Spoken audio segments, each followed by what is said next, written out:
नमस्कार विद्यार्थी मित्रांनो, माझ्या YouTube चॅनलमध्ये मी तुमचं सहर्ष स्वागत करीत आहे. तर तुमच्यासाठी एका महत्त्वपूर्ण विषयावरती व्हिडिओ घेऊन आलो आहे. तो म्हणजे महाराष्ट्र वन विभागामध्ये जी वनरक्षक पदाकरिता जी भरती प्रक्रिया आहे, त्यासाठी जाहिरातीसाठी आपण काय करतो की प्रयत्न करत आहोत, वेगवेगळ्या स्तरावरती प्रयत्न करत आहोत. मी ऑलरेडी तुम्हाला याच्याबद्दल माहिती दिलेली आहे की आपण कसे प्रयत्न करत आहोत, काय करत आहोत एक्झॅक्टली. तर जर तुम्ही इच्छुक असाल जाहिरात आणण्यासाठी, तर काय करा की तुमची साथ मला हवी आहे. तर सगळ्याच्या मदतीनेच काय होऊ शकतं की ही जाहिरात निघेल, लवकरात लवकर निघेल आणि काय होतील की जास्तीत जास्त विद्यार्थ्यांना याचा फायदा होईल. त्यासाठी आपण काय करतो की प्रयत्न करत आहोत.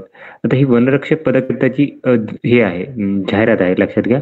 ही जाहिरात आहे यासाठी पहिल्यांदा तर आर-टी-आय टाकलेल्या आहे विद्यार्थ्यांनी, हा आर-टी-आय आहे. तर या आर-टी-आय नुसार जर बघा वनरक्षक पदाकरिता टोटल आहे 1684 एवढी पदं आहेत, ती सध्या रिक्त आहेत.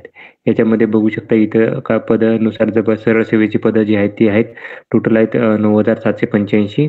पदोन्नती 0 आहे. त्याच्यानंतर एकूण आहेत 9,785. सरळ सेवा पदं जर बघितली भरलेली पदं भरलेली आहेत 8,100 एक पदं भरलेली आहेत. आणि जर तुम्ही बघाल तर सरळ सेवेची पदं जी आहेत ती आहेत 1684 पदं ही रिक्त असणार आहेत. टोटल 1600.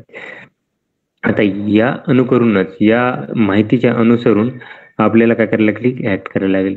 तर मी काय केलंय आता याच्यासाठी तुम्हाला सांगतो की एक ॲप्लिकेशन बनवलेलं आहे. आता कसं असतं तुम्हाला सांगतो. आता एखादी जाहिरात ज्यावेळेस निघते किंवा काढायची असते, त्यावेळेस कशी असते की आता वन विभागामध्ये एवढी पदं रिक्त आहेत सपोज. तर काय करतं की गॅड, ज्याला की सामान्य प्रशासन विभाग असतं. लक्षात घ्या की महाराष्ट्र शासन सामान्य प्रशासन विभाग काय करतं की हे 1684 पदं जी आहेत, ती काय करतं, ती पदं आरक्षणानुसार म्हणजे जसे आपलं आरक्षण आहे 10% एस-सी-बी-सी आहे, 10% ई-डब्ल्यू-एस आहे, 13% एस-सी आहे. असं सगळ्याचं आरक्षण पकडून, हे सगळ्याचं आरक्षण पकडून काय करते याच्यातली सपोज 1000 पदं जर त्यांनी जाहिरातीसाठी काढायची ठरवली, ओके 1000 पदं जर काढली, तर ती काय करते की त्याची मान्यता जी असते ती देते सामान्य प्रशासन विभाग करते. हे स्वतः विभाग करत नाही, लक्षात घ्या. त्याच्याकडे काही अधिकार नसतो, विभाग करत नाही, सामान्य प्रशासन विभाग करतं.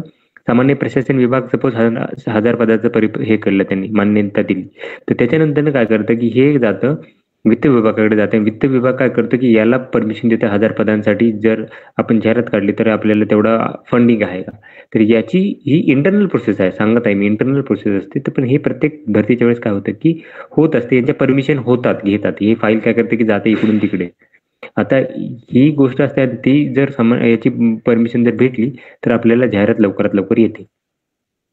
तर ही एक सरळ प्रोसिजर तुम्हाला मी सांगितलेली आहे. आता याच्यासाठी आपल्याला काय करायला लागतं, सगळ्यात पहिलं तर मी सांगितलं आहे की राजकीय स्तरावरती जे की मंत्री आहेत, आता मंत्री आहेत हे मुनगंटीवार साहेब आहेत.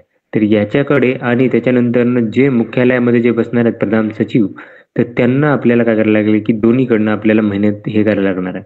त्यासाठी काय करायला लागतं, सगळ्यात पहिलं आर-टी-आय. आता हा आर-टी-आय जो झालेला आहे हा मार्च 2023 पर्यंतची माहिती आहे. मार्च 2024 पर्यंतची माहिती आहे याच्यामध्ये दिलेली यांनी. ठीक आहे, याच्यापर्यंतची माहिती दिलेली आहे यांनी. तर आपल्याला काय करायला लागेल, आर-टी-आयची मदत घेऊन एक ॲप्लिकेशन, आता हे ॲप्लिकेशन मी बनवलेलं आहे, तुम्हाला मी दाखवतो ते ॲप्लिकेशन. मी बहुतेक डाउनलोड केलं असेल ते ॲप्लिकेशन, मी दाखवतो. बघा हा अर्ज आहे. आता हा अर्ज आपल्याला काय करायचा, आता हा अर्ज मी याची रिसिप्ट घेऊन जाणार आहे. आता याच्यामध्ये बघा कोणाला लिहिलं की प्रधान मुख्य सचिव संरक्षण कार्यालय, जे की नागपूरला आहे. त्याच्यामध्ये गट क संवर्गातील जी पदभरती आहे, सरळ सेवेने पदभरती, वनरक्षक पदाकरिता ही पदभरती व्हावी यासाठी. आता विषय जो आहे तो याच्यामध्ये जर पाहिलं तुम्ही, तर याच्यामध्ये टोटल आहेत किती विषय, हे आहे ते 1684 पदं रिक्त आहेत. तिथे 1684 पदं आहेत ती रिक्त आहेत. 1684 पदं रिक्त आहेत. आता याच्यानुसार काय केलेलं आहे मी, एक जी-आर होता, जो जी-आरचा नंबर लिहिलेला आहे मी 2022/ परिपत्रक क्रमांक 2/2022. त्याच्यानंतरनं हे आहे 30/9/2022चा जी-आर जो आहे, त्याच्यानुसार 100% पदभरती करायची मान्यता आहे. लक्षात घ्या की 100% पदभरती करण्याची मान्यता आहे. आणि एवढे पदं जर रिक्त आहेत त्याच्यापैकी जेवढी आता सपोज काही भरली असतील, सपोज आता मार्च 2023 नंतरनं 24 नंतरनं ज्या विद्यार्थ्यांना नियुक्ती झाली त्यातली काही पदं मायनस होतील, ऑब्व्हियसली मायनस होतील. पण जी 100% पदभरतीची मान्यता आहे, तर त्याची मान्यता आहे. तर तुम्ही काय केलं की पदभरतीसाठी जाहिरात काढावी अशी सगळ्या विद्यार्थ्यांच्या वतीनं मान्यता आहे.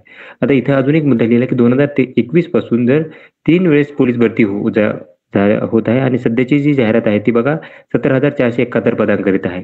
आणि पुढे ती डिसेंबरमध्ये जवळपास नोव्हेंबर डिसेंबरमध्ये ही 7,500 पदांची जाहिरात येणार आहे अशी गृहमंत्र्यांनी घोषणा केली आणि ती येणारच आहे ती. तर त्यामुळे म्हणत आहे की जी वनरक्षक आहे, वनरक्षक एक महत्वपूर्ण फ्रंटलाईन वर्कर म्हणतात, सगळ्यात महत्वाचं पद आहे. तर याच्यासाठी जाहिरात लवकरात लवकर काढावी ही आमची मागणी आहे.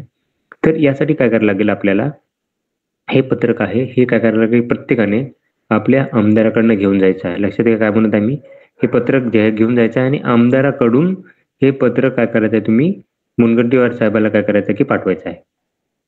यांना काय करायचं की त्यांच्या लेटर हे पत्र प्रिंट करून ते काय करायचं की पाठायचं. आता इथं काय करतं की ते त्यांच्या हिशोबानुसार चेंज करतात. म्हणजे नॉर्मली काय करतात, हा विषय जो आहे, ओके, हा विषय जो आहे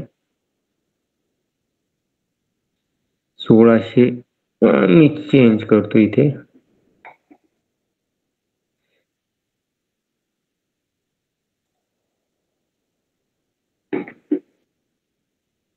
रिक्तही घेतो.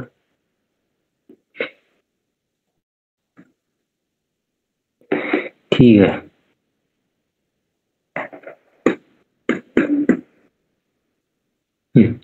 हा विषय काय करायचा की त्यांना इथं आपला तो आमदाराचं नाव येईल स्वतःचं. आता विद्यार्थी तुम्ही करत असाल तर तुम्ही स्वतःच लिहा आणि इथं अर्जदार वगैरे येणार नाही.